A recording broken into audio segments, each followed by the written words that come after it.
Hi friends, ఈ వీడియోలో పచ్చదోమ, నల్లమచ్చ, పండాకు మరియు ప్రారంభ దశలో ఉన్న బూడిద తెగులును నిర్మూలించే పిచికారీ గురించి తెలుసుకుందాం. ఇండోఫిల్ వారి టోకెన్. ఇందులో డైనోటెఫురాన్ 20% ఎస్జీ అనే టెక్నికల్ ఉంటుంది. ఇది లీటర్కి 1/2 గ్రామ్ చొప్పున ఉపయోగించాలి. మరియు సింజెంటా వారి కవచ్. ఇందులో క్లోరోథలనిల్ 75% డబ్ల్యూపీ అనే ఫార్ములేషన్లో కలిగి ఉంటుంది. ఇది 1 లీటర్కు 1 గ్రాము చొప్పున ఉపయోగించాలి. అలాగే సింజెంటా వారి అమిస్టర్. ఇందులో అజాసిస్ట్రోబిన్ 23% ఎస్సీ ఫార్ములేషన్లో ఉంటుంది. ఇది 1 లీటర్కు 1 ml చొప్పున ఉపయోగించాలి. ఈ స్ప్రేయింగ్ వాడడం వల్ల మొక్క ఎంతో పచ్చగానో ఆరోగ్యంగానో ఉంటుంది.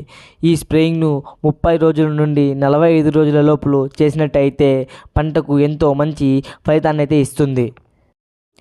Thank you friends. ఈ వీడియో